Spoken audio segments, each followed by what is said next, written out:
Alors c'est vraiment un grand plaisir de revenir chaque année à ce festival de musique à Menton sur le parvis de la basilique Saint-Michel parce qu'on fait des rencontres incroyables devant ce panorama incroyable. Et j'ai à côté de moi Lucie Horsch. Bonjour. Bonjour. Vous êtes ma première invitée sur ce festival de musique et vous avez deux particularités. Vous êtes flûtiste. C'est vrai. Ce qui est assez rare. Flûtiste à bec même. À bec, vous allez nous en parler. Encore plus rare. Et vous êtes une jeune et magnifique talent aussi. C'est vraiment très agréable de faire de belles découvertes à chaque fois, de pouvoir partager les prémices de cette passion. Merci beaucoup d'avoir accepté cette interview. Alors, Merci à vous. Merci. Présentez-nous ce magnifique instrument que vous avez déposé. Vous pouvez le prendre si vous en avez envie. Alors, celle-ci, oui, alors avec le flûte à bec, on ne peut pas vraiment dire c'est ça, parce qu'on a beaucoup de différents instruments. J'ai pris pour le concert ce soir, j'ai amené six instruments différents. Mm-hmm. Et celle-ci, une flûte de voix, ça s'appelle. Alors, oui, dans mon avis, c'est peut-être mon flûte à bec préféré parce que, à cause de sa sonorité profonde, c'est vraiment une très belle sonorité.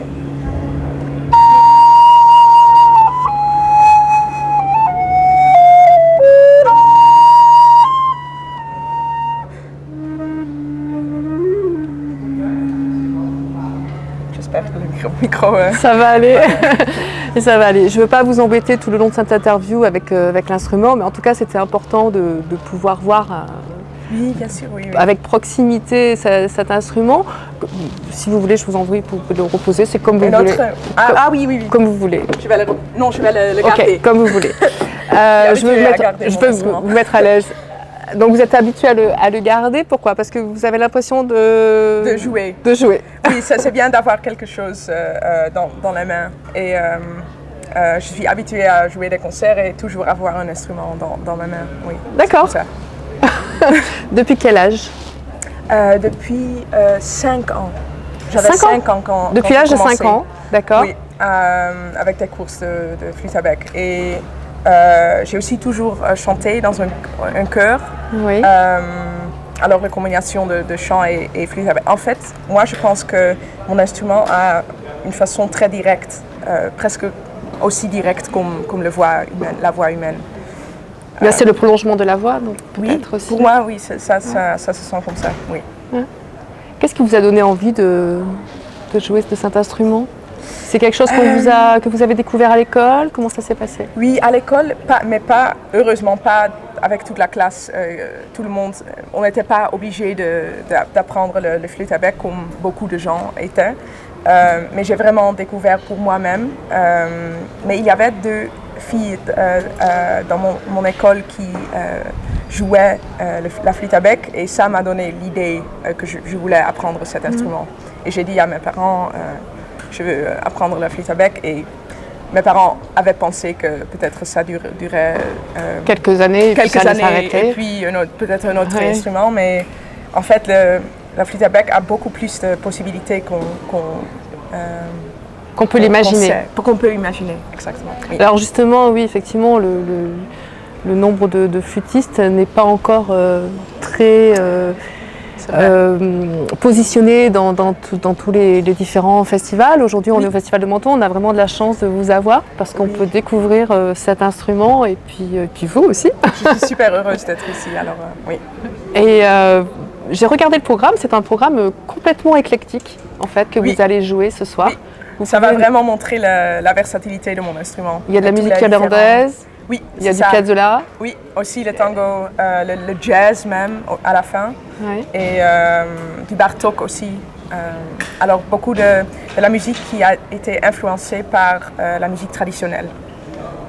Et alors comment on peut intégrer cet instrument dans ces différentes musiques? Est-ce qu'il y a un répertoire qui a été adapté finalement? Alors il y a beaucoup de liens entre la flûte à bec dans sa forme avec des différents instruments de culture traditionnelle.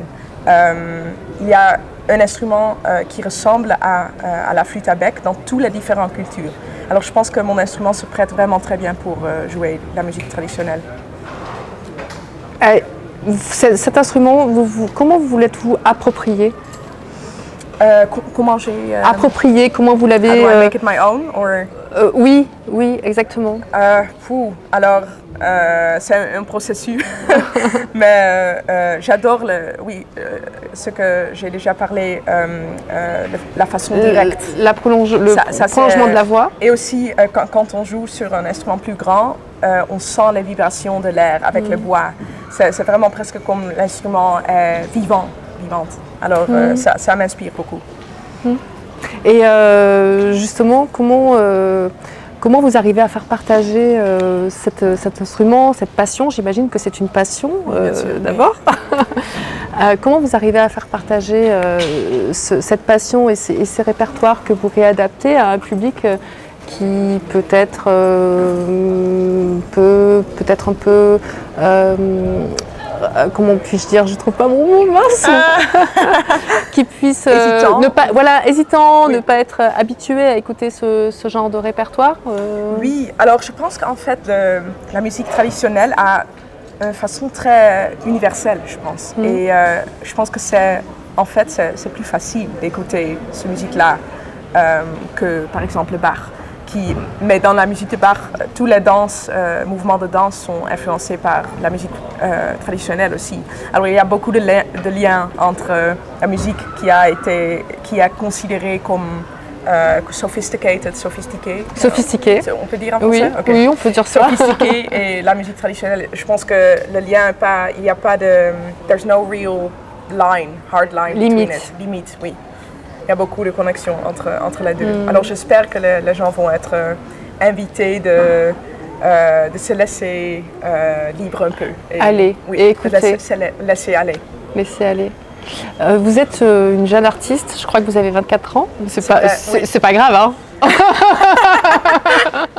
C'est pas grave du tout, au contraire.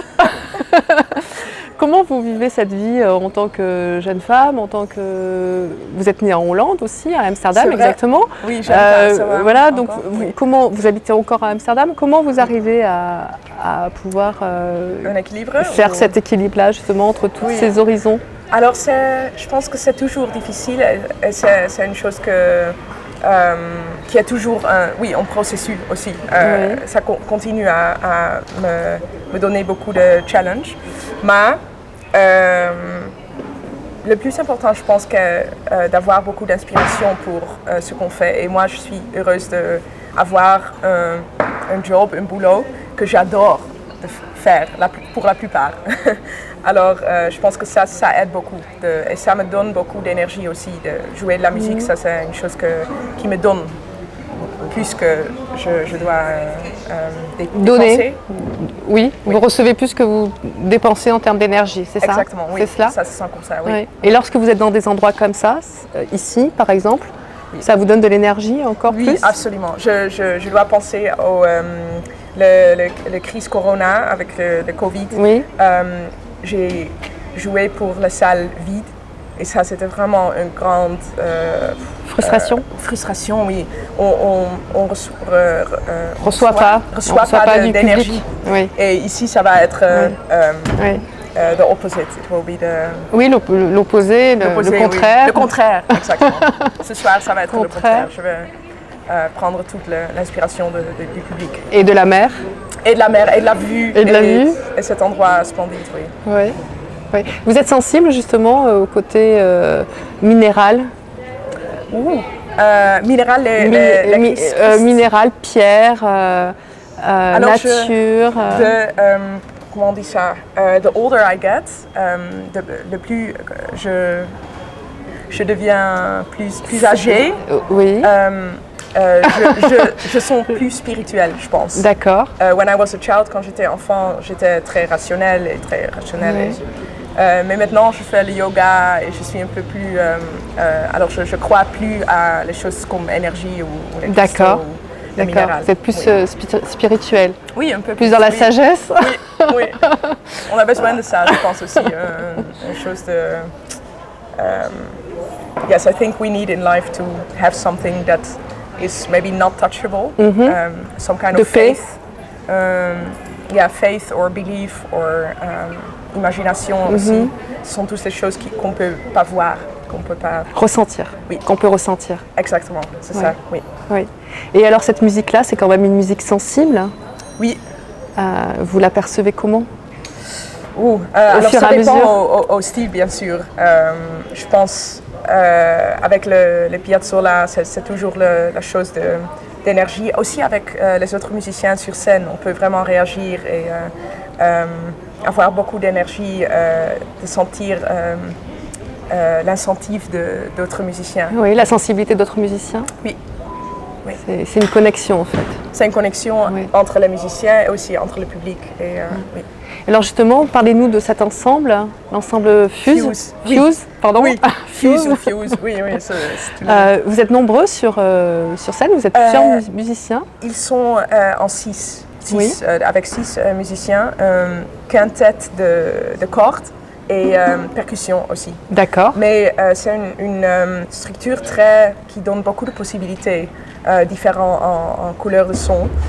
Et les musiciens viennent ils ont tous beaucoup d'expérience avec différents styles de musique. Alors aussi le jazz, aussi alors c'est une formation assez flexible, je pense. Et ça m'a vraiment inspiré aussi pendant les répétitions que tous les musiciens sont vraiment spécialistes dans le jazz et le style qu'avant de faire cet album, moi je ne connaissais pas super bien encore.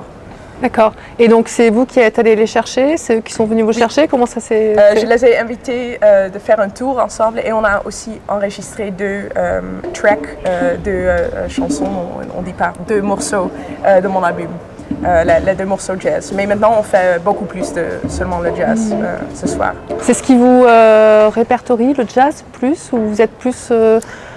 c'est une chose nouvelle en fait, pour moi, une chose nouvelle. Nouvelle? Oui. Ça passe nouveau. Une chose nouvelle, oui. Le jazz, c'est pour moi vraiment un challenge parce que ça... Mais je pense qu'il y a beaucoup de liens entre la musique baroque et le jazz, avec l'improvisation et le rythme est très fondamental pour les 2 styles. Alors moi, je connaissais très bien le répertoire baroque et ça m'a donné beaucoup pour être capable d'interpréter le jazz aussi. Mais c'est bien sûr pas la même chose que toute la vie on fait. J'ai pas étudié le jazz à l'école.